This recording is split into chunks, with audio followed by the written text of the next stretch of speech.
Сегодня тема нашей беседы посвящена очень деликатной проблеме, и она заключается в том, что большинство пациентов страдает запорами. Что же такое запоры? Запоры – это хроническая затрудненная дефекация, и характеризуется она тем, что опорожнение кишечника может наступать в течение 3 дней и более, или 3 раза в неделю.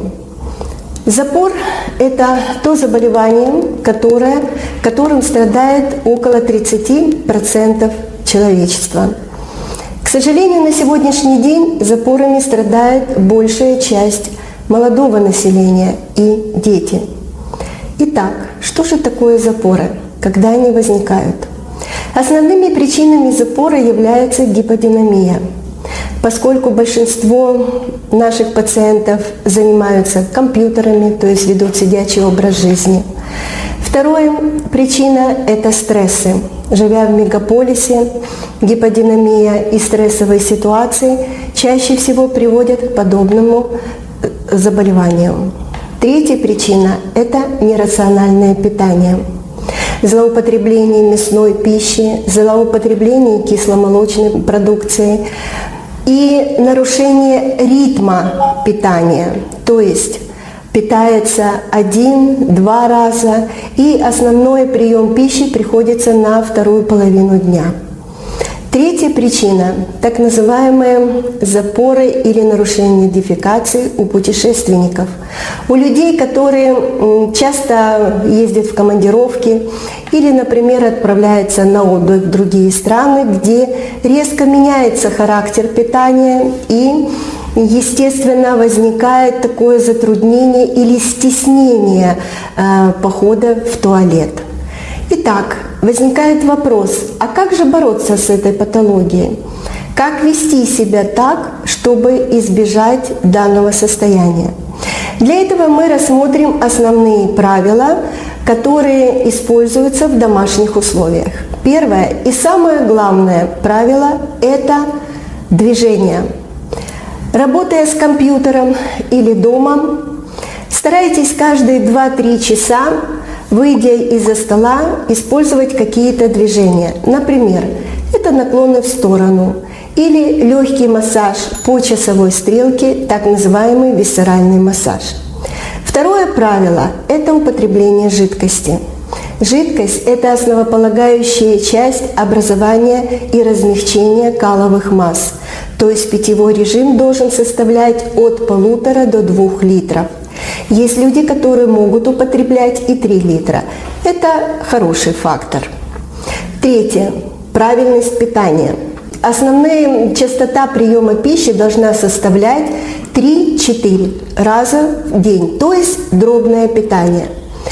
В питании должны использоваться прежде всего это клетчатка, которая содержится фрукты, ягоды и овощи. Мясные продукты. Очень много людей, которые относятся к категории мясоедов.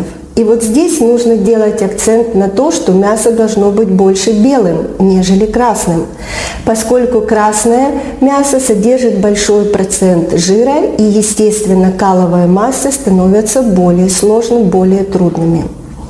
Использование ягод и фруктов. Вот здесь приоритеты нужно расставить к черносливам и сливам, поскольку эти два продукта обладают хорошим желчегонным эффектом. Поступая в достаточном количестве, желчь является стимулятором и кишечных соков, и стимулятором моторики кишечника. Далее, кисломолочная продукция. Многие пациенты используют кефиры, молоко, йогурты и ряженки для того, чтобы сбалансировать правильность дефекации. Но мы должны не забывать о том, что эти продукты содержат лактозу. И если есть врожденная лактазная недостаточность, то у этих пациентов мы можем получить обратный эффект. Поэтому здесь следует обратить внимание на то, что если у вас эти продукты вызывают затрудненная дефекация, то следует исключить или же пользоваться безлактазными продуктами. Далее следует обратить внимание и на яблоки. Особенно яблоки хороши в печеном виде, поскольку они содержат пектины, которые очень полезны для питания кишечной стенки. Но прежде чем приступить ко всем этим использованию этих продуктов, обращаю ваше внимание на то, что, проснувшись утром, нам нужно разбудить наш организм от длительного ночного сна. И вот здесь очень полезна теплая вода с лимонным соком и мятой, которая позволит запустить организм к работе всей внутренней пищеварительной системы.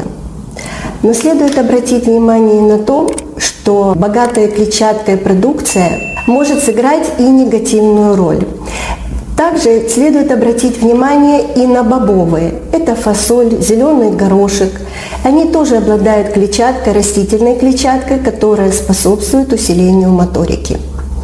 Все это правильно, но возникает вопрос. Если мы пользуемся этими продуктами, то стоит ли обращаться к врачу?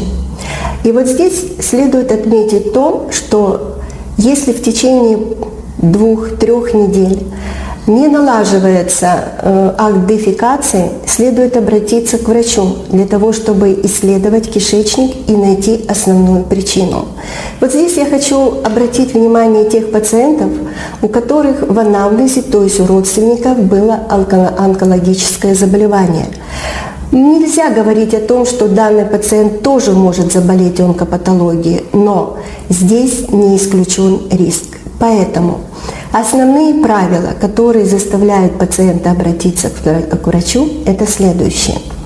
Если в течение 2-3 недель не налаживается стул, и при этом вы испытываете болезненные ощущения в области ануса, отсутствие удовлетворенности от опорожнения кишечника, появление каплей крови на кале или на бумажке, отсутствие выхождения газов из кишечника, болевые синдромы или дискомфорт в животе – это те красные флаги, с которыми пациент обязан обратиться к врачу.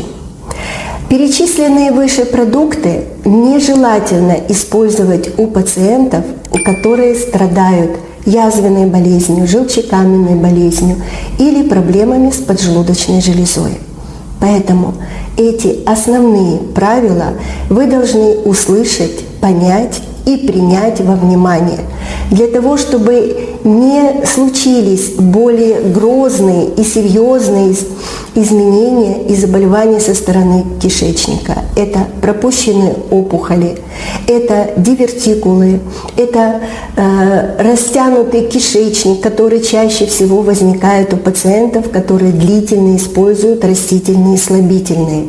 Это же характерно и для пациентов возрастной категории, которым особенно нужно внимательно относиться к появлению запора. И здесь без консультации гастроэнтеролога, без сбалансированного питания могут быть более серьезные запоры, а чаще всего это может привести к кишечной непроходимости.